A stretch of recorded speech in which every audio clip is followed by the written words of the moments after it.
Bapa yang kami kenal dalam nama Tuhan Yesus, Bapa yang mengasihi kami, Bapa yang menciptakan hidup dan tubuh kami.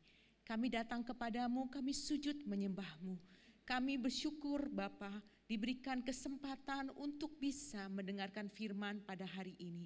Biarlah Tuhan membukakan pikiran hati kami untuk memandang Kristus yang mulia, sehingga hidup kami boleh hidup yang berkenan di hadapan-Mu. Terima kasih Bapa, kami sertailah setiap mereka yang hadir pada hari ini dengan berbagai pergumulan, cerita hidup, kesulitan, air mata, atau kebahagiaan yang mereka miliki. Biarlah semuanya itu boleh memperlihatkan kepada kami bahwa kami membutuhkan Engkau di dalam hidup ini. Terima kasih Bapak, kami berdoa untuk Ibu Gembala yang hari ini tidak bersama kami karena harus mendampingi Papa yang sedang check up untuk pengobatannya. Tuhan tolong supaya semuanya boleh berjalan dengan baik dan hasil pemeriksaan pun boleh mendatangkan sesuatu yang baik. Kami serahkan ke dalam tangan-Mu. Terima kasih Bapa, di dalam nama Tuhan Yesus kami berdoa. Amin. Ya, shalom ibu-ibu dan bapak. Ya, senang sekali ya hari ini kita bisa berjumpa. Kenalkan, saya adalah Pendeta Erika Fani. Saya seorang pejuang kanker. Di belakang saya adalah suami saya, Pendeta Arianto. Boleh berdiri? Ya, baik. Dia adalah seorang caregiver. Saya dan suami sama-sama tahun lalu selesai disertasi kami untuk program S3 yang kami ambil penelitian tentang kualitas hidup orang kanker, dan suami saya tentang 5 tambah dia punya teori 6 tahapan dalam terminal illness ya. Kanker itu kan disebut salah satunya penyakit terminal illness. Ibu-ibu dan bapak-bapak sekalian, saya ini adalah seorang pejuang kanker ya. 2016 saya kena 5 cancer, kemudian 2016, 2019 hidup lagi kanker yang beda, bukan relapse tapi jenis yang baru lagi.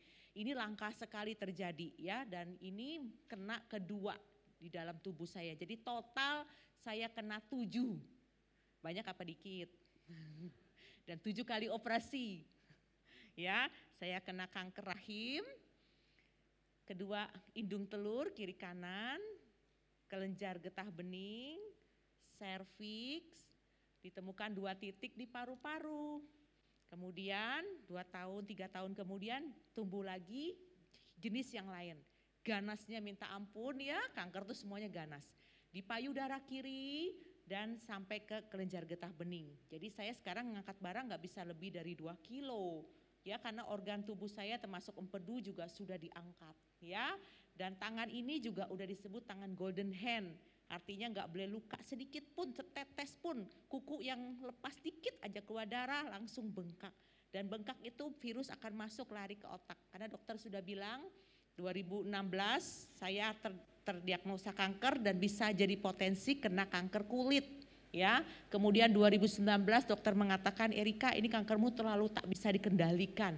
Ini dalam hitungan bulan kankermu akan menjadi kanker otak. Ya, kalau tanya saya sakit nggak? Aduh, sakitnya minta ampun. Ya, saya harus minum painkiller. Ya, saya duduk di kursi roda. Dokter sudah vonis hidup saya tinggal menghitung waktu. Ya, saya harus siap-siap melepaskan anak-anak 3 yang masih kecil-kecil waktu itu. Ya, suami. Karena saya tahu penyakit ini sebenarnya penyakit yang sejak zaman purbakala, ya, penyakit yang berpacu dengan waktu. Kalau mau jujur, saat ini kanker memang ada pengobatan sudah semakin canggih medis ya, tapi sekali lagi semua itu kehendak yang di atas. Karena bagaimanapun juga yang dihadapin ini disebut terminal illness, penyakit di ambang kematian, ya. Dan bukan hanya itu, saya juga mengeluarkan aroma yang tidak nyaman ya, karena kankernya sudah terlalu parah ya, tapi Tuhan kasih kesempatan hidup lagi dan hidup lagi ya.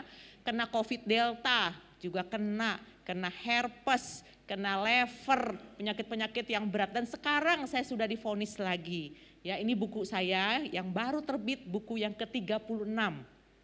Judulnya 60 hari menyembuhkan diri untuk terminal illness, penyakit kanker, apa aja penyakit ya. Ini teman-teman nanti bisa miliki di bawah ya.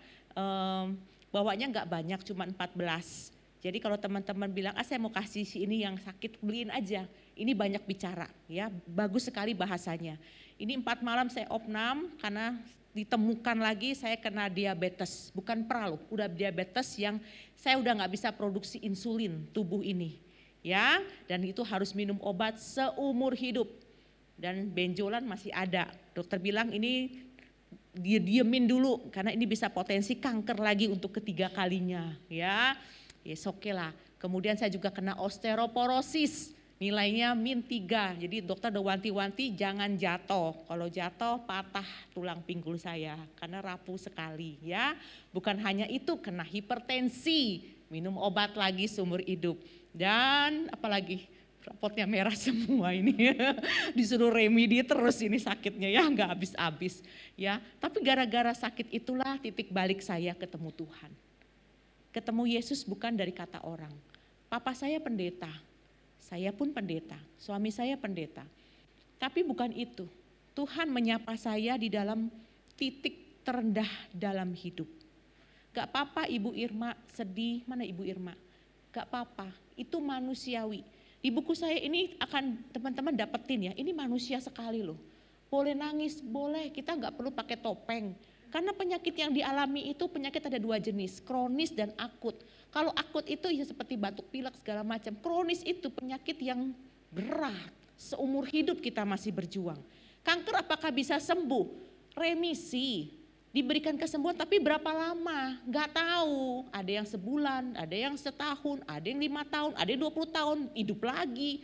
Jadi kita gak tahu kapan. Ya saya hidup lagi 2 tahun kemudian kankernya. Ini juga belum tahu kapan dia hidup lagi. Ya sekarang banyak sekali penyakit dalam tubuh. Gitu kan? Jadi ya nggak apa-apa, kita manusia kok gitu ya. Jadi kalau kita mau menangis ya nggak apa-apa. Nangis di hadapan Tuhan. Saya waktu opnam 4 malam, saya nggak mau dikunjungin orang. Bener. Termasuk suami saya bilang pulang aja, aku sendirian di kamar rumah sakit. Ya orang bilang kasihan sekali kamu sendirian. Enggak, justru saya melihat saya punya waktu retreat sama Tuhan secara pribadi. Di tempat tidur itulah saya banyak cerita ngobrol sama Tuhan. 2 kotak tisu habis loh ya. Tapi dari situ terbitlah sebuah buku lagi. Ya menciptakan lagu dan itu menolong kita. Ya saya dan suami adalah konselor untuk para terminal illness dan kedukaan. Konseling kami tidak berbayar. Ya jadi kalau teman-teman ibu-ibu mau konseling monggo silakan. Karena apa? Saya sembuh juga dari counseling, ketemu Tuhan ya, dalam perjalanan membuka mindset saya, pikiran saya. Jadi kita itu nggak bisa hidup sendiri ya. Saya dan suami tidak punya rencana dan tidak punya panggilan buka gereja. Ya, jadi jangan takut ya. Kami tidak akan buka gereja ngambil jemaat orang. Oh nggak ada. Karena itu bukan panggilan kami. Kami punya komunitas namanya IC3, Indonesia Christian Cancer Community, sebuah komunitas Kristen untuk para pejuang kanker dengan visi yang jelas, membawa satu persatu pejuang kanker untuk kembali sama Tuhan dan mempersiapkan mereka ke dalam kekekalan. Berapa banyak orang yang Tuhan izinkan kami mendampingi di ICU di saat-saat nafas akan berhenti. Itu enggak gampang loh. Sekalipun dia hamba Tuhan, majelis ketika mau melepaskan nafasnya itu perlu pendampingan pastoral. Saya melihat sendiri dengan suami dan melepaskan dia untuk pulang kepada Tuhan dengan keadaan yang siap. Itu luar biasa. Ya, anggota kami tersebar dan bukan hanya itu, kami juga punya komunitas untuk para janda ya yang ditinggal mati oleh pasangan hidup. Sekali lagi kami bukan gereja. Tidak ada berbayar. Pelayanan kami memang benar-benar untuk mereka supaya kembali kepada Tuhan dan punya pengharapan. Ya, maka itu kalau mereka bilang, Bu saya mau keluar dari grup, silakan. Enggak apa-apa, enggak ada ikatan kok. Enggak nulis kontrak MOU, enggak ada. Ya, Bu saya mau dirikan sendiri komunitas, silakan, semuanya silakan. Karena apa? Ini domba milik Tuhan. Bahkan kami menangkan jiwa, kami berikan kepada gereja sahabat ya untuk melakukan baptisan. Ya, karena itu adalah bagian dari pelayanan pastoral ya, gembala. Jadi seperti itu yang kami lakukan ya. Kami juga mendirikan rumah belajar di sebuah desa jauh banget di Kalimantan Barat. Saya setahun 3 kali ke sana ya. Anak-anak kita bikin pelajaran, mereka belajar bahkan bisa ranking di sekolah ya, seorang pejuang kanker. kaki saya bengkak-bengkak, badan sakit ya ke sana. Tapi saya melihat itu adalah sebuah kekuatan, visi membuat kita mau hidup. Ya, dan itu pelayanan kami untuk rumah belajar itu kami tidak tarif biaya sama sekali. Ya, bahkan kami juga mensupport ya untuk pelayanan itu ya, dan itu sangat indah sekali. Kami juga punya penerbitan buku berbadan hukum. Jadi buku-buku kami itu ya kami menulis dan itulah sebagai karya yang hidup. Teman-teman habis ini kalau mau tanya silakan ya tentang kanker, tentang apapun silakan ya. Hari ini saya mengambil renungan dari 1 Yohanes 5 ayat 4 sampai 5. Judulnya Iman yang Mengalahkan Dunia ya, iman yang mengalahkan dunia. Kita akan melihat bersama-sama ya. 1 Yohanes 5 ayat 4 sama 5. Sebab semua yang lahir dari Allah mengalahkan dunia. Inilah kemenangan yang mengalahkan dunia, yaitu iman kita. Siapakah yang dapat mengalahkan dunia selain dia yang percaya bahwa Yesus adalah anak Allah. Saudara, di dalam perjalanan hidup saya sebagai seorang penderita kanker, ya boleh diklik berikutnya ya. Saya mendapatkan satu hal saudara, apa itu?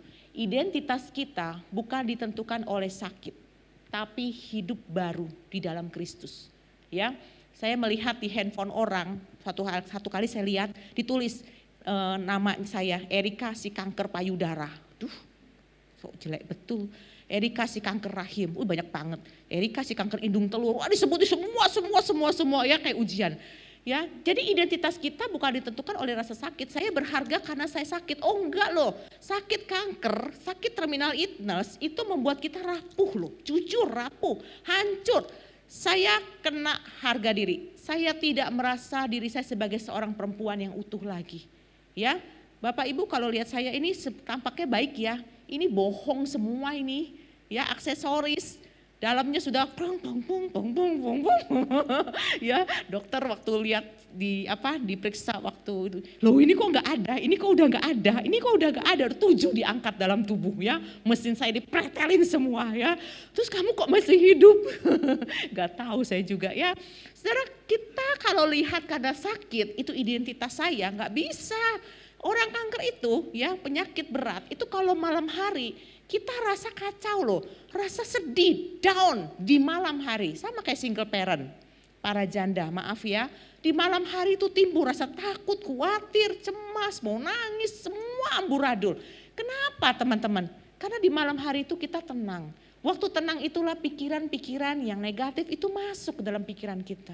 Maka itu caranya bagaimana saudara? Hidup baru di dalam Kristus. Ya, kita harus menanamkan firman Allah terus di dalam otak kita. Begitu kita sudah mulai masuk di dalam perasaan hancur, gak berdaya, firman Allah itu kita harus masukin hidup yang baru. Supaya ini menguatkan kita. Saudara, sel kanker itu sel yang hidup loh, bukan sel-selan. Sel yang hidup. Dia itu bisa menyaru jadi sel baik, tapi tiba-tiba jadi buruk. Saya mendapati anggota kami yang anggotanya udah ribuan orang saudara. Itu penderita kanker stadium akhir. Saya kena stadium 4, stadium akhir. Kemudian kena lagi stadium 3. Ya, udah vonis mati, hitungan bulan gitu kan. Saudara, saya melihat bahwa kanker itu suka menarik kita ke dalam keputusasaan. Orang gak tahu. Keinginan untuk bunuh diri itu kuat. Karena apa? Sakit. Harga diri kita hancur berantakan. Orang gak ada yang tahu kita nangis diam-diam. Kita terpukul loh. Ya, saya merasa saya tidak menjadi seorang manusia. Penyebaran kanker itu bisa melewat darah, melewat kelenjar. Dan saya kena yang kelenjar, lompatannya terlalu cepat. Dokter bilang waktu itu ya 2016, waktu saya operasi kamu bisa aja kamu gak bangun lagi. Besok kita akan operasi lagi. Pisau bedah, waktu gunting, potong itu bisa lompat kelenjarnya. Dan itu akan menjadi sel baru lagi.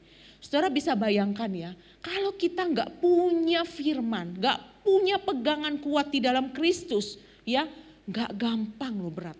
Maka itu hidup baru itu penting. Hidup baru itu apa? 1 Yohanes 5 ayat 4. 1 Yohanes 5 ayat 4 itu bilang gini, semua yang lahir dari Allah mengalahkan dunia. Ini loh lahir baru. Dilahirkan dari Allah, ya dilahirkan. Lahir itu dalam bahasa asli itu bisa ada pengertian gini. Seorang ibu melahirkan bayi, itu kan lahir ya. Siapa di sini ibu-ibu yang pernah punya anak melahirkan pengalaman pasti ada ya. Kalaupun enggak apa-apa, ibu-ibu enggak bisa punya anak enggak apa-apa. It's okay gitu ya, ini bukannya aib kok. Nah, tapi kalau kita pernah mengalami kita punya anak, itu lahir secara fisik. Tapi Yohanes memberitahu kita lahirnya lebih dalam lagi, yaitu apa? Lahir di dalam Kristus. Bukan secara fisik, tetapi secara rohani. Kalau kita menerima Kristus, kita akan masuk di dalam hidup baru, dilahirkan dalam Kristus. Sehingga yang menguasai kita lagi bukan roh-roh takut, Tuhan-Tuhan takut, Tuhan-Tuhan kecil takut, ilah-ilah yang itu loh, bukan. Tetapi dilahirkan oleh di dalam Kristus. Ini hidup baru. Lalu saudara, inilah pengertiannya lahir itu ada dua, ya, yang tadi saya katakan. Nah, klik berikutnya kita lihat ya. Nah, kemudian dikatakan gini, orang yang lahir dari Allah mengalahkan dunia. Dunia itu apa? Dunia itu bahasa aslinya kosmos. Ya, dunia itu punya sistem nilai. Dunia punya sistem nilai. Erika, kalau mengikuti sistem dunia, saya tidak masuk hitungan. Saya sudah cacat habis. Ya, saya juga nggak masuk hitungan. Saya perempuan. Kita hidup di dalam budaya patriarki, laki-laki yang utama. Perempuan harus tunduk setunduk-tunduknya, nggak boleh ngelawan. Semua itu ada sistem nilai. Saudara, kalau kita berhadapan dengan dunia, gimana kita bisa mengalahkan dunia? Erika, bagaimana bisa mengalahkan dunia? Kamu kalah dengan dunia. Bukankah selama ini konsep dunia masuk di dalam kekristenan? Itu yang mengubah sistem nilai. Dunia masuk di dalam gereja, itu yang mengubah sistem nilai. Gak boleh. Bilang temannya sebelah kiri, gak boleh. Ayo, yang kanan, gak boleh. Ya, jadi sistem nilai bukan dari dunia, tapi dari Allah. Ya, Bapak Ibu lihat saya nih penderita kanker. Ya, bukan 1, bukan 2, bukan 3, berapa? 4, 5. Saudara, saya lihat kalau saya mengikuti sistem dunia, saya udah dibuang, habis sudah. Ya, tapi saya mengalahkan dunia karena apa? Karena saya punya Allah, hidup baru di dalam Kristus. Allah pakai kelemahan saya untuk mempermalukan dunia. Ini loh orang yang sudah lemah, ini loh orang yang bodoh, ini loh orang yang gak berguna. Saya dari bayi itu mau diaborsi karena saya namanya bukan Erika, namanya Erik. Begitu lahir kok perempuan, dulu belum ada USG, ya. Dan papa bilang saya gak mau anak perempuan tuh moyung ya, gak ada guna gitu ya. Dan saya lihat dalam pelakuan itu beda sekali antara adik saya yang laki-laki dengan saya yang perempuan gitu kan. Gak boleh, sistem nilai inilah yang menghancurkan kodrat kita sebagai manusia. Padahal kita segambar dan serupa dengan monyet. Dengan siapa? Allah, ya betul. Nah, dunia itu punya kuasa apa? Menentang Allah. Ya, kuasa manusia, kuasa dosa, menentang Allah. Jadi dikatakan firman, orang yang lahir dari Allah justru mengalahkan dunia dengan cara Allah. Ya, klik berikutnya. Nah, apa itu? Ini dia, sebuah rahasia yang dibongkar buat kita. Yaitu apa? Rahasia iman. Iman itu pistis, ya. Iman itu aktif bukan pasif. Iman itu adalah kesetiaan kepada Allah. Itu iman. Iman itu adalah ketergantungan kita kepada Tuhan, itu iman. Saudara, siapa di sini yang tadi datang kebaktian, wanita, komisi wanita datang ke sini langsung duduk, angkat tangan. Ada? Ih, nggak ada lu. Ih, nggak ada. Jangan-jangan waktu datang, ini kursi bener nggak ya? Kuat nggak ya? Kuat nggak ya? Ada nggak yang begitu? Nggak ada. Nah, kenapa ibu-ibu percaya bangku ini duduk nggak hancur? Padahal berat ibu-ibu mungkin ada yang 60 kilo kayak saya. Saya bukan deng, saya 56. Ada yang 50, 70, 100 kilo. Kuat gak nampung berat badan kita? Hah? Kuat. Kenapa kuat? Kan belum dites. Belum uji coba. Percaya? Itu iman. Kita percaya kepada Allah. Percaya benar-benar. Ya, inilah rahasia iman. Ya, percaya sepenuhnya kepada Allah. Pada waktu kita ngambil peran sedikit pun dari iman, itu bukan iman.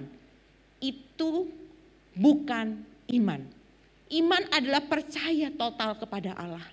Sekalipun aku kena penyakit terminal illness, dan sekarang saya kena lagi penyakit kronis lainnya dan minum obat seumur hidup. Bahkan ada teman saya bilang itu efek obat 20 tahun lagi loh. Erika kena loh kamu ya 20 tahun lagi, saya hitung. Ya gak apa-apa lah 70 tahun. Oke lah 70 tahun ya masih bisa bertahan 20 tahun gitu kan. Ya, saudara kita lihat di sini ya, iman itu apa? Aktif, percaya yang aktif bukan pasif, aktif. Saya percaya kepada Allah, itu aktif. Aku mau membaca firman, aku mau mengenal Tuhan, itu aktif. Aku mau ikut kebaktian Komisi Wanita GBI Rehobot, itu aktif. Ibu-ibu datang pada hari ini, itu aktif, itu iman. Bukan bilang, ya terserah Tuhan lah. Terus gimana? Ya terserah Tuhan lah. Enggak ada yang begitu, itu bukan iman. Itu namanya menyerah. Takkan menyerah. Ya betul ya, jangan putus asa. Iya itu iman. Ya klik berikutnya. Nah teman-teman kita akan belajar poin penting ya. Ketika firman ini yang kita bacakan ya, iman yang mengalahkan dunia yaitu apa? Kita lahir dari Allah, mengalahkan dunia itu iman kita. Siapakah orang yang mengalahkan dunia? Selain dia yang percaya dengan mulutnya, dengan hidupnya, Yesus adalah anak Allah. Saudara, ini ada beberapa poin yang akan kita lihat pada hari ini. Yaitu pertama adalah apa ini yang baca aja nih? Bentar ya, mata saya nggak gitu jelas. Meaning making ya, iman memberi makna pada penderitaan sehingga kita tidak hancur pada waktu kita sakit. Nah iman itu gini loh, maksudnya gini. Waktu saya sakit berat memang muncul pertanyaan, Tuhan kenapa ya kok saya mengalami sakit gitu kan, itu wajar. Tapi sekarang kita diajar Tuhan gini, kamu lihat loh dari sakit itu Tuhan itu punya maksud di dalam penderitaan. Tuhan tidak pernah merancangkan sesuatu kepada kita tiba-tiba Tuhan kaget. Oh, ya ampun, gak pernah. Termasuk mereka yang dilahirkan di dalam dunia yang tidak diinginkan. Tuhan tidak pernah kaget. Ya, jadi setiap kita Tuhan itu punya tujuan waktu menciptakan kita, termasuk sel-sel kanker di dalam tubuh kita. Ya, termasuk penyakit-penyakit berat. Jadi setiap kita harus mencari yang apa maksud Tuhan di dalam sakit ini. Saudara sakit berat, entah itu autoimun, kanker, jantung, apalagi hipertensi, diabetes, ya, osteoporosis segala macam. Itu sebenarnya sebuah persimpangan jalan loh. Ibu-ibu pernah nggak waktu jalan, tiba-tiba ada persimpangan. Mau ke kiri, atau mau ke kanan, atau mau lurus, atau mau mundur. Pernah nggak begitu? Hah? Pernah? Nah ini loh persimpangan ini loh maksudnya. Jadi pada waktu kita mengalami sakit berat, itu sebuah persimpangan jalan. Apa yang kita lakukan? Jangan ambil jalan sendiri, saya ke kiri aja. Makin tersesat, hilang. Ya, atau udahlah saya mundur aja, saya menyerah, saya udah mundur mau mati, hilang. Ya, atau kita jalan terus ya, pengobatan apa hajar, babak belur, bingung, hilang. Enggak saudara. Persimpangan jalan itu sebenarnya artinya apa? Kita diminta untuk diam dulu. Diam sejenak. Waktu kita jalan kita udah terlalu capek, terlalu letih menghadapi hidup ini. Begitu sakit berat, diam dulu. Waktu diam, mata kita mengarah ke atas.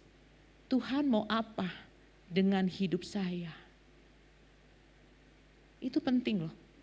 Bukan ambil jalan sendiri. Bukan ngambil keputusan sendiri. Tuhan mau apa dengan hidup saya? Dokter waktu itu mengatakan 2016, Erika kamu harus cepat ambil keputusan kemo. Jam 5 sore hasilnya harus keluar. Kamu mau apa tidak? Saya ingat sekali, itu jam 3 sore loh. Saya datang dengan kursi roda didorong suami habis operasi besar. Ya, dan saya datang duduk 2 jam lagi. Harus ambil keputusan besar. Setelah ini dokter tidak akan tanggung jawab atas hidupmu. 2 jam kamu ambil keputusan. Setelah saya duduk di situ ya, ini sebuah persimpangan jalanku Tuhan. Apakah aku harus cepat itu mengambil sebuah keputusan? Atau aku akan diam dulu di hadapan Tuhan? Tuhan mau apa dengan hidupku sekarang? Orang kena kanker 1 aja beratnya setengah mati loh teman-teman. Saya kok diborong ya? Emang saya ini supermarket? Ya, Tuhan mau apa dengan hidupku sekarang? Akhirnya saya pulang sama suami. Betul. Ya, setelah itu memang pengobatan lagi. Cuman waktu itu saya minta waktu tenang sama Tuhan. Saudara, ini penting loh. Di dalam perjalanan hidup kita, ini arti yang penting di dalam hidup kita. Kita harus temukan Tuhan mau apa dengan hidupku. Ya, terus yang kedua saudara, kita juga harus melihat bagian yang kedua, yaitu secure attachment. Ya, jadi memandang Tuhan sebagai dasar yang bisa diandalkan, yang bisa mengurangi kecemasan kita. Kita nih hidup di dalam rasa tidak aman, ya. Tapi kita memandang Tuhan yang memberikan kita rasa aman. Waktu kita mengalami sakit, ini poin penting. Seperti seorang ibu, waktu bayinya lahir, itu bayi itu benar-benar percaya sama ibunya. Ibunya mau apain pun dia percaya 100%. Ya, ada ibu yang begitu tega ngajak bunuh diri dengan bayinya ikut sampai mati bersama ibunya. Saudara, kita lihat ya, ini negatif. Tapi maksudnya adalah rasa aman itu loh, sebuah attachment ya, sebuah rasa yang relasi yang dekat sama Tuhan, itu membuat kita rasa aman loh, yang gak bisa dunia berikan.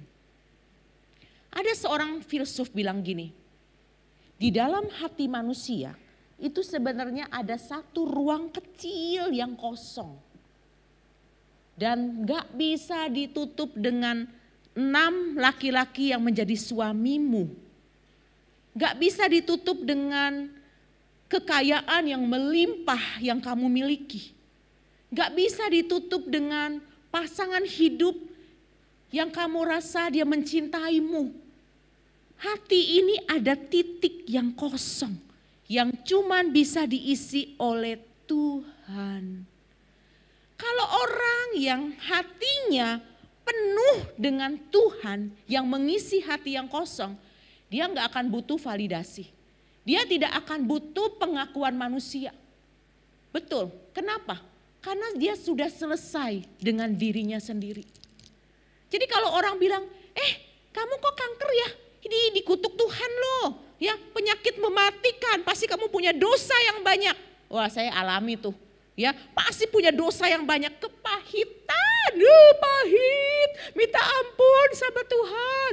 Ya, saudara, kalau hati kita sudah diisi dengan Tuhan yang kosong itu, kita gak akan butuh loh pengakuan manusia. Kita membutuhkan apa? Kasih Tuhan yang terus menolong kita.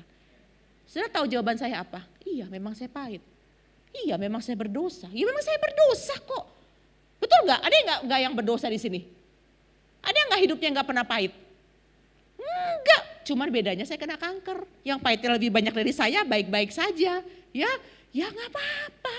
Ya, saya juga gak butuh pengakuan orang kok. Ketemu orang tiba-tiba menghindar, takut sekali ketularan. Saudara, kanker itu tidak menular. Gak menular. Ya gak apa-apa. Ya kalau kita sudah cukup dengan Tuhan, kita gak akan butuh cari panggung kok. Ya, kenapa? Karena kita udah selesai dengan diri kita. Ini perjuangan. Terus yang ketiga, poin ketiga, apa itu saudara? Apa itu bacanya? Motivasi untuk bertindak. Nah ini yang ketiga poin penting. Motivasi untuk bertindak itu bukan pasif sekali lagi ya. Tapi pada waktu saya mau mengalahkan dunia, saya punya motivasi aktif. Yaitu apa? Mengenal Tuhan. Lalu mengenal Tuhan, apakah saya perlu berobat? Pergi loh berobat. Perlu. Tuhan bisa pakai dokter, obat sebagai alat Tuhan untuk menolong kita sembuh. Ya, nah itu penting. Jadi motivasi kita untuk bertindak itu harus aktif. Gak boleh pasrah, menyerah. Aduh, saya ketemu ya pasien kanker. Kan anggota kan banyak sama suami. Waktu itu dia baik-baik saja, dia berobat. Waktu dia tahu hasilnya kena cancer stadium 4 paru-paru, langsung drop. Gak mau ketemu orang, badannya ngeringkuk. Dan waktunya cuma 2 minggu dia berpulang. Ya karena pikiran-pikiran, motivasi yang hancur, memang hancur sih. Tapi gak bisa lagi untuk melihat Tuhan mau apa. Arti makna hidup yang penting itu ya. Terus dia juga dalam keadaan putus asa, mau mati, mau bunuh diri.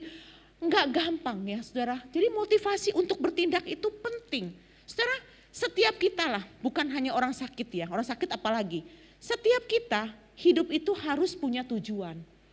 Ya, kalau kita nggak punya tujuan hidup, saudara, kita hidup mau ngapain sih? Pernah nggak ngalamin begitu ibu-ibu? Hidup mau ngapain sih? Ada nggak ngalamin begitu? Akhirnya bangun tidurku terus mandi, besoknya lagi juga begitu. Bangun tidurku terus mandi, karena kita nggak punya tujuan. Sebenarnya hidup yang punya tujuan itu adalah hidup yang hidup. Ayo bilang temannya, hidup yang hidup. Hidup yang hidup, hidup yang hidup. Ya, jadi sekarang yuk yang pejuang kanker. Siapa nih pejuang kanker? Yang punya penyakit yang lain, siapa yang punya penyakit? Ada nggak badannya sehat hari ini semuanya total? Nggak ada ya. Nah sekarang bilang dalam diri kalian, saya harus punya motivasi untuk bertindak, yaitu apa? Apa tujuan hidup saya sekarang? Tujuan hidup kita harus kita revisi. Dulu mungkin tujuan hidup kita saya mau kaya raya. Kaya raya, ambisi. Ya nggak apa-apa. Tapi bukan itu jawabannya. Sekarang kita harus kembali lagi mereschedule tujuan hidup kita mau apa. Ya, penyakit berat ini saya dapat kesempatan hidup yang ketiga dari Tuhan loh. Ketiga dari Tuhan. Dan sekarang saya mereschedule lagi tujuan hidup saya mau apa. Ya sekarang Tuhan, sekarang ini mau apa? Tuhan mau apa dengan hidup saya?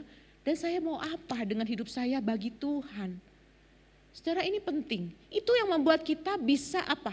Punya motivasi untuk tahu arah tujuan. Kalaupun nanti Tuhan panggil saya pulang, Erika udah waktunya pulang, ya saya pulang. Saya terima tangan Tuhan, saya lepasin tangan yang ini. Yang pegang anak, pegang suami, pegang uang, pegang rumah, ini semua lepas. Saya pegang tangan Tuhan, dua-duanya kuat-kuat. Saya akan pulang. Ya saudara ya, itu penting loh. Sekarang kalau Tuhan bilang waktumu belum waktunya, sekarang saya mau ngapain di dunia ini? Hidup ini mahal loh. Hidup ini mahal ibu-ibu. Jangan sampai hidup yang mahal Tuhan bilang aku udah kasih kamu kesempatan hidup. Sekarang hidupmu mau ngapain? Cuman duduk nangis, duduk ngerenung, nggak ngapa-ngapain, gosip siri kiri kanan, julid, kepo, hidup orang, aduh. Pada hidup itu mahal loh. Saya punya kawan kena cancer, habis 11 miliar. Dan nggak ketolong juga. Saya sendiri habis 3 mobil, nggak tahu mobil siapa. Betulan ibu-ibu, itu pun saya berhenti pengobatan, ya. Tapi berhenti pengobatan bukan berarti saya pasif, enggak. Sampai sekarang saya masih aktif, ya. Nah ibu-ibu lihat di sini, hidup itu mahal. Jadi kita punya motivasi untuk bertindak. Yang keempat apa? Social support, itu penting, ya. Waktu seorang kena penyakit berat, keluarga itu loh, support system. Kalau nggak ada support system, komunitas ini loh, GBI Rehoboth ini support system. Jadi ketika ada satu orang, contoh Bu Irma, maafkan saya Bu Irma. Bu Irma mengalami cancer, tadi kesaksian ya. Support system kita sekarang ibu-ibu semua. Jadi jangan sampai ketika Ibu Irma datang, sabar ya Nduk, sabar ya. Itu kalimat yang tidak boleh diucapkan untuk terminal illness. Kenapa? Karena dia jauh lebih sabar daripada orang lain. Betul, dia masuk meja operasi, ya dia baring, ya sabar nungguin dokter, nunggu obat, sabar. Apalagi pakai BPJS ya, pengobatan itu sangat membantu, nunggunya juga lama. Sabar loh, ya tetap berdoa Bu Irma. Lah dia doanya jauh lebih banyak daripada kita. Tuhan beri aku kesembuhan, ya. Jadi gimana dong? Support system, artinya tidak menghakimi. Ayo kamu punya kepahitan. Ngaku cepat, ngaku. Yang ada bukan kepahitan, tambah pahit. Ya bukan tugas kita untuk menghakimi. Tugas kita adalah support system. Ya, mendampingi, menolong dia, berempati. Bu Irma hari ini udah makan belum? Kan nanti kemo nih. Waduh, muntah. Rambut rontok. Itu rambut rontok itu jangan pikir tuing enak gitu, enggak loh. Itu proses rambut rontok itu pakai kain rasanya sakit loh, kainnya itu gatel loh, enggak gampang loh ya. Mau makan, aduh setengah mati. Ya, bahkan bukan hanya itu, darah itu bisa keluar dari kuku-kuku, lepas itu kuku segala macam, rambut ya, kelopak mata, ini apa, rambut-rambut kelopak mata, berdarah, nggak bisa bangun ya, karena obat kemo tuh berat tuh ya. Jadi ibu-ibu ngapain? Telepon, Bu Rina gimana, jangan diajak gosip ya, tapi udah makan belum Bu? Kalau enggak, Bu saya kirimin ya, kirimin, jangan yang berat-berat, duren ya Bu, jangan ya. Kirimin apa? Makanan yang cocok ya, ayam dibikin kuah, ya tanya boleh nggak makan ini, ya datang sama dia. Ya waktu itu ada juga yang gini, Bu Erika saya mau ketemu orang kanker, boleh nggak saya bawa gitar? Aduh ini bukan konser Pak, ya jangan bawa gitar. Saya kalau ketemu penderita kanker nih ibu-ibu, saya mau duduk di sampingnya aja, saya mesti izin loh. Ibu boleh saya duduk di samping ibu? Ibu nyaman? Nah, duduk sampingnya. Ibu boleh saya pegang tangannya? Boleh. Boleh. Iya. Kenapa? Waktu kita duduk samping dia, apalagi gaya duduk jeger-jeger di tempat tidur, itu sakit loh. Jadi kita mesti apa? Izin. Ya kalau misalnya dia bilang saya nggak mau ketemu orang, hargai, jangan digosipin. Oh dia pasti kepahitan, dia lagi marah. Enggak, dia pengen punya ruang untuk dirinya sendiri. Ya, jadi nggak apa-apa. Satu kali saya sama suami kunjungi pasien kanker. Saudara tahu, itu yang kunjungin itu dari jauh sekali. Karena ibu itu di sini baringnya udah tinggal tulang sama kulit. Dan badannya maaf ya mengeluarkan aroma tidak sedap. Saudara, karena saya pernah di posisi dia. Saya pernah di posisi dia terbaring, gak punya apa ya kayak begitu gitu ya. Badan juga bau yang tidak enak. Saudara, saya tanya boleh gak saya duduk di samping ibu? Boleh, duduk. Terus kita ngobrol. Boleh saya pegang tangan ibu? Boleh. Tahu nggak? Tuhan gerakin saya. Kamu cium dia. Cium dia. Saya bilang, ibu, boleh saya cium ibu? Boleh. Saya cium kening dia. Setelah itu, dia nangis. Baru kali ini saya diperlakukan seperti seorang manusia.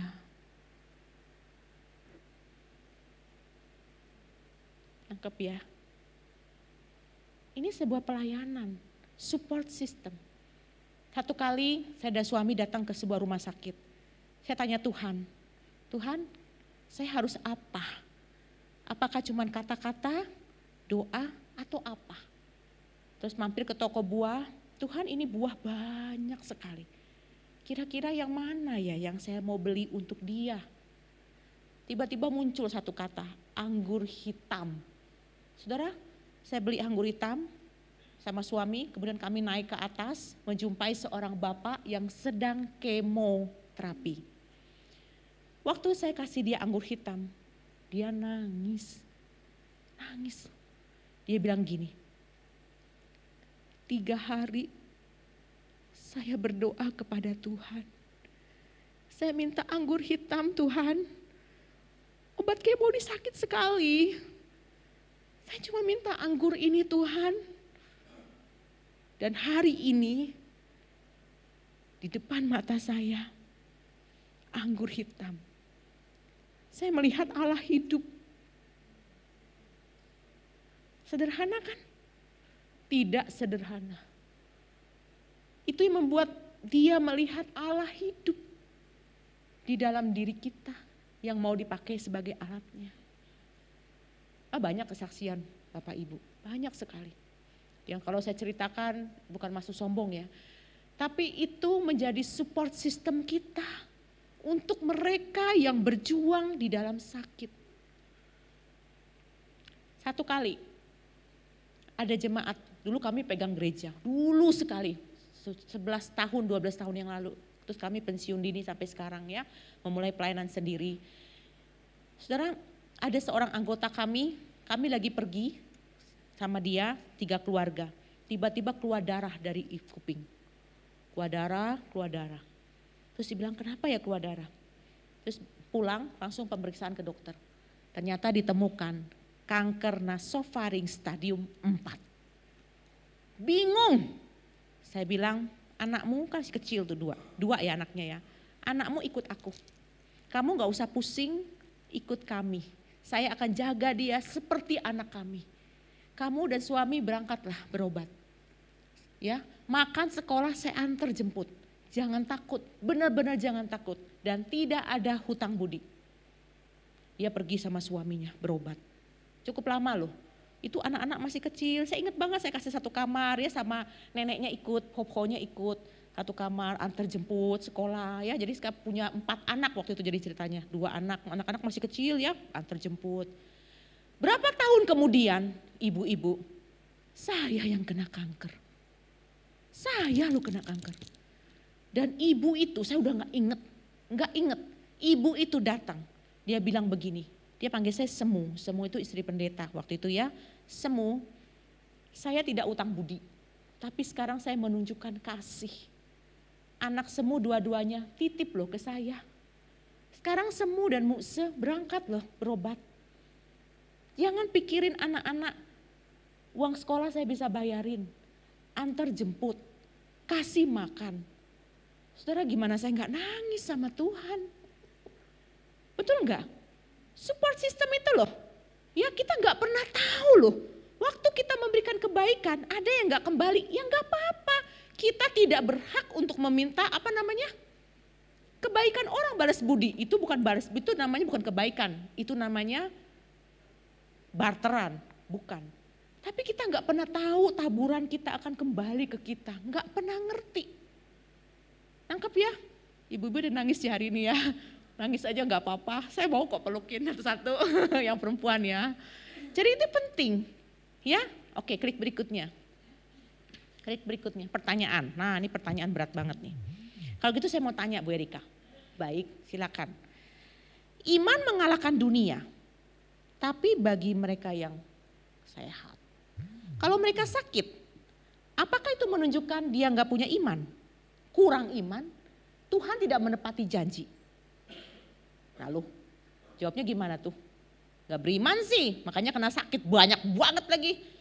Kanker 7, lever, herpes, covid delta, kanker apalagi nih sekarang, hipertensi, diabetes, apalagi tuh saking banyaknya, osteoporosis. Ya, saudara jawabannya adalah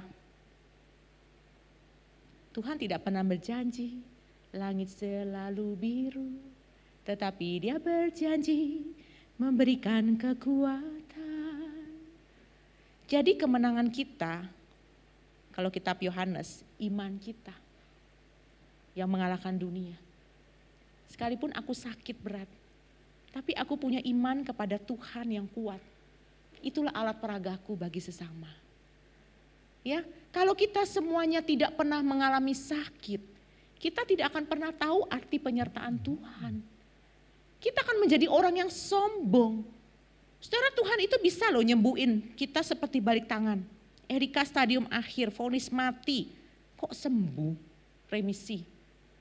Bisa loh dia balikin tangan, tapi dia mengizinkan saya harus masuk ke lembah bayang-bayang maut. Sakitnya luar biasa, supaya apa? Supaya saya bisa kesaksian depan ibu-ibu hari ini. Ya, betul? Betul ya. Oke, pertanyaan kedua. Apakah percaya kepada Yesus sebagai anak Allah artinya ya kita pasrah aja. Gak perlu berjuang. Bukankah kita berdoa aja udah cukup? Gak perlu berobat. Nanya, saudara, iman itu bukan iman yang pasif, tapi iman yang aktif. Iman yang sehat itu iman yang percaya kepada Allah. Dan tindakan kita untuk pengobatan, konsultasi, menggunakan akal sehat kita dengan pengetahuan yang Tuhan berikan. Maka itu Tuhan bisa pakai dengan cara-cara Tuhan. IC3 kerjasama dengan 3 rumah sakit khusus kanker. Pertama, kami kerjasama dengan mitra keluarga di Kenjeran. Dalam waktu dekat, mitra keluarga akan mengeluarkan PET scan. Ya, sekarang PET scan baru keluar di rumah sakit Kemenkes. Pertama di Jawa Timur, nanti akan menyusul mitra keluarga. Kemudian Adiusada Cancer Center, kita juga udah kerjasama. Yang ketiga adalah Rumah Sakit Modern Guangzhou. Kita juga kerjasama. Ya, jadi kalau teman-teman mau pengobatan, kami bisa keluarkan surat, dapat potongan harga. Berapa persen itu rumah sakit, bukan buat kami. Jadi itu sangat membantu. Nah, kalau Rumah Sakit Modern Guangzhou, dia pengobatannya lebih minimal invasif. Jadi kemonya tidak seluruh badan, tapi hanya di titik yang ada kankernya. Dia sistemnya itu tidak menyakiti seluruh tubuh. Ya, itu kemajuan teknologi lah. Jadi kalau teman-teman mau memakai ini silakan, nggak apa-apa. Kami akan tulis surat untuk minta rekomendasi dari kami sehingga dapat potongan harga. Itu untuk membantu aja. Baik teman-teman, di sini di bawah nanti ada 4 buku yang saya bawa. Salah satunya ini ya 60 hari penyembuhan untuk terminal illness. Saya cuma bawa 14 buku semuanya. Ya, iya boleh. Ini mau hadiahin siapa juga boleh. Sebagai penutup, abis ini kita tanya jawab, saya minta musik dong, mainin lagu. Saya mau bacakan sebuah puisi yang saya tulis dari buku ini. Ya, ada pemain musiknya. Siapa ya tadi? Mister? Cencen. Cencen Mbak Ibu. Hansen, kalau Ibu Cencen ini. Salah. Ya, saya mau bacain sebuah puisi. Ini puisi saya setebal ini. Tapi dia bukan puisi, ini bagus banget, ya bagus banget. Judulnya Aku Masih Hidup.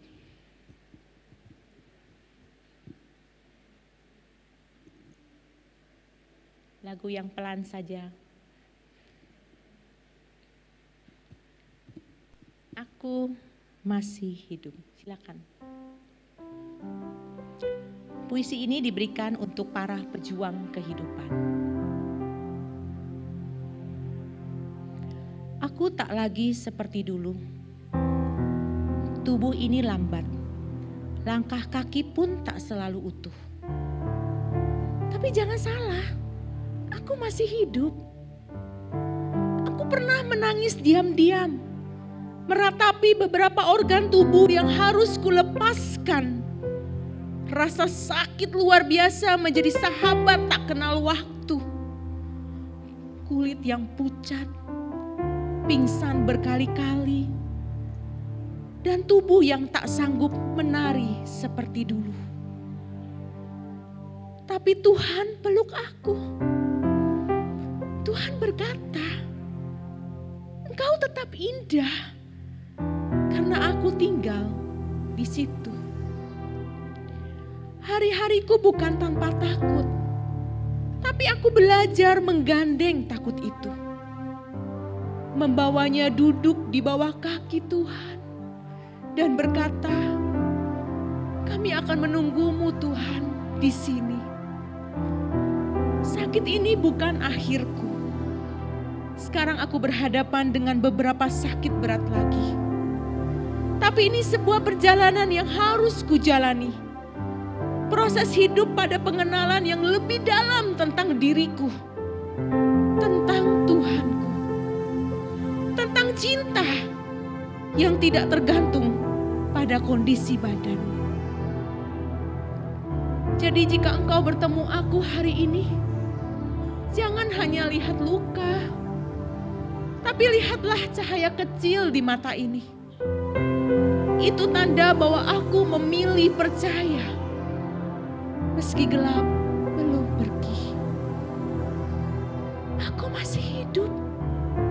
Dan aku akan terus hidup sampai Tuhan berkata kepadaku, sekarang waktunya pulang yuk.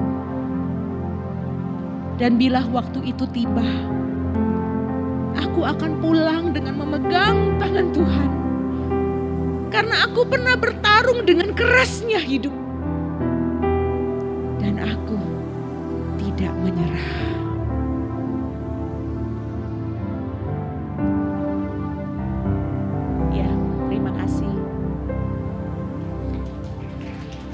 Saudara, sebelum tanya jawab, saya izin ya, Pak Bu, boleh izin bentar ya.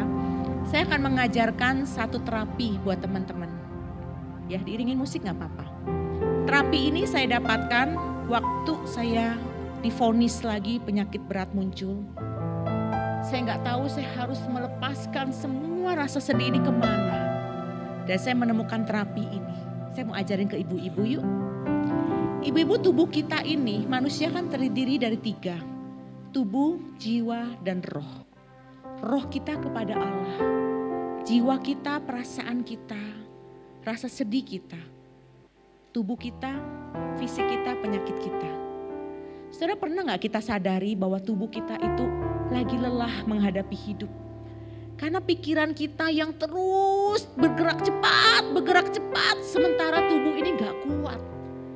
Tubuh ini sebenarnya lagi terluka, memberikan sinyal, aku butuh dicintai, aku butuh dipeluk, aku butuh dimaafin sama kamu. Kita terus menghakimi, kita terus marah dengan tubuh, kita benci tubuh. Saya benci sebagai seorang perempuan, saya benci lemah, saya benci sakit, saya memusuhi diri. Tubuh bilang saya gak kuat. Setelah saya mengajari kita satu terapi, yaitu seni memeluk diri. Saya ini bahasa kasihnya bukan pelukan. Jadi kalau saya peluk orang itu kayak robot. Maaf ya, karena dari kecil saya juga gak biasa dipeluk. Suami saya bahasa kasihnya pelukan. Jadi kalau dia peluk saya risih.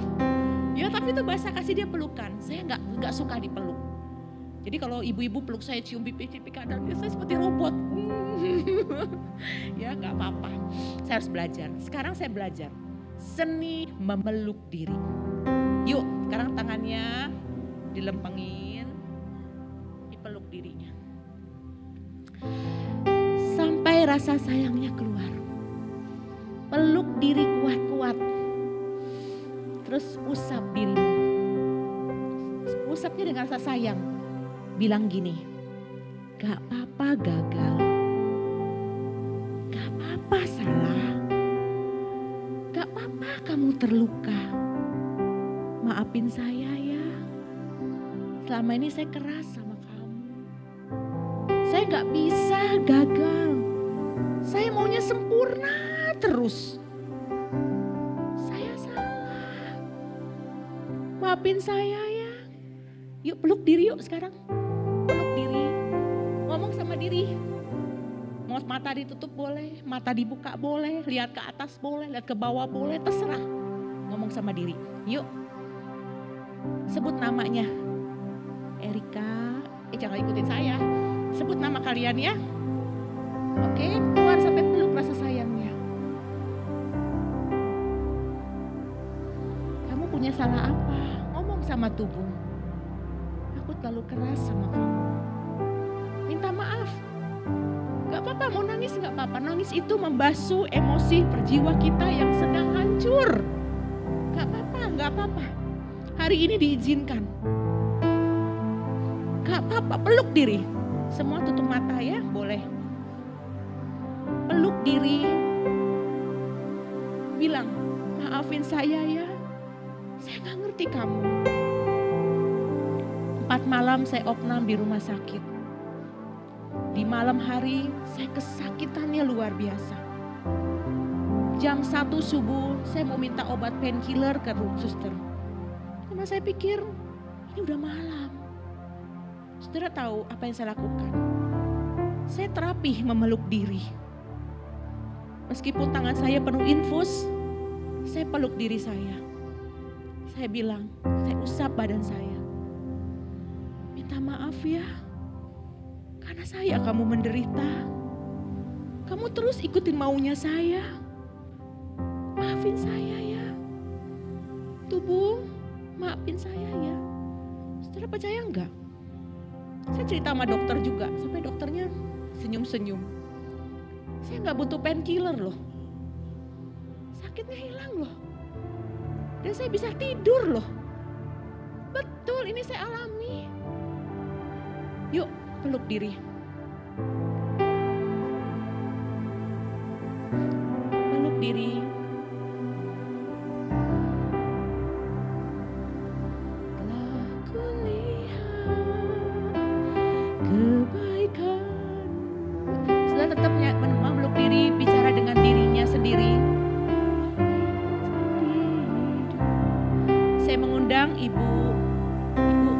Ibu siapa kok tiba-tiba blank ya, maju ke depan. Ibu Cencen boleh maju ke depan, temenin saya. Yang lain tetap memeluk diri. Memeluk diri, saya mengundang Pak Arianto, Pendeta Arianto juga ke depan. Penginjil Joy ya. Betul ya Pak Joy? Betul ya, anaknya Ibu Gembala boleh maju ke depan. Yang lain tetap peluk diri. Boleh maju ke depan Pak Joy? Adakah di sini pekerja gereja? Ada? Israel maju ke depan. Tolong ya, semua tutup mata, semua tutup mata. Mungkin Bapak dan siapa di sini yang mau didoakan, boleh berdiri di bangkunya sambil yang lain tutup mata, peluk diri. Ya, silakan saya mengundang Bapak Ibu yang mau didoakan. Semua tutup mata. Sekarang tidak butuh validasi. Kamu adalah dirimu sendiri. Sekarang kamu butuh Tuhan. Ya, untuk yang laki-laki mendoakan perempuan tidak perlu sentuh ya. Tidak perlu sentuh fisik. Yang mau didoakan, yang saat ini sedang menangis, Tuhan gerakin apa di hati ibu-ibu, bapak-bapak, tolong doakan mereka. Silakan, silakan. Silakan boleh datang ke bangkunya. Tuhan gerakin ke siapa? Mungkin tidak semua, tapi Tuhan gerakin ke siapa? Ke bapak-bapak juga boleh. Silakan. Semua tutup mata. Saya minta satu singer boleh maju ke depan. Singer satu orang nyanyikan lagu ini. Telah kulihat kebaikan-Mu Tuhan. Siapa singer? Dengan suara yang pelan aja ya Bu. Telah kulihat kebaikan Tuhan. Tolong yang Bapak Ibu ketegak hati doakan. Ada luka di dalam diri. Ada luka di dalam diri. Pelan aja suaranya.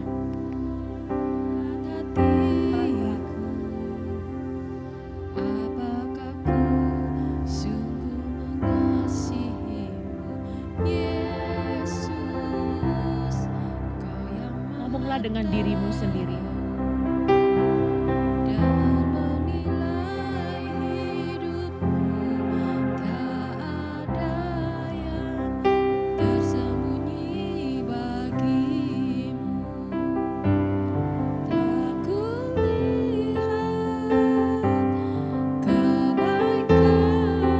Boleh pindah ke tempat yang lain, tim doa.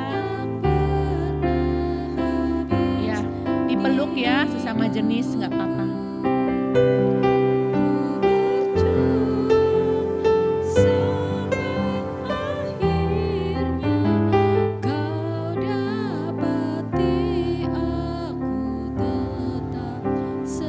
Izinkan saya membacakan dari buku ini. Mengakui aku sedang terluka. Tuhan itu dekat dengan orang-orang yang patah hati, dan Dia menyelamatkan orang-orang yang remuk jiwanya. Aku mengakui bahwa aku telah terluka. Bukan hanya di tubuh tetapi juga di jiwa. Sakit berat ini telah mengguncang rasa aman, merobek rencana-rencana dan meninggalkan jejak lelah yang tak nampak di luar, tapi terasa mendalam di dalam hati. Aku tak ingin lagi menyembunyikan rasa takut, tangisan, bahkan kebingungan. Hari ini aku mau memilih untuk berkata jujur kepada diriku sendiri. Aku sedang terluka. Aku membuka ruang bagi kasih Tuhan untuk masuk. Luka yang diakui adalah luka yang siap disembunyikan. Di tengah rapuhnya diriku, aku percaya bahwa Allah sedang berjalan bersamaku, menampung setiap tetes air mata, menenun kembali harapan-harapan yang hampir tercerai. Aku terluka, tapi tidak ditinggalkan. Aku retak, tapi aku tidak hancur. Hari ini aku izinkan pada diriku bahwa aku sedang terluka. Tidak ada yang salah dengan rasa sakit.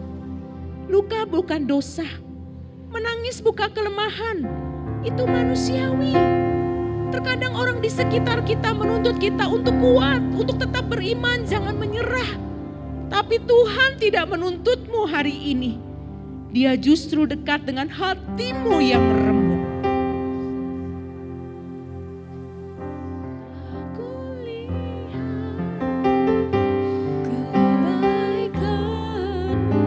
Ada lagi yang mau didoakan, boleh berdiri lagi supaya bisa dilihat.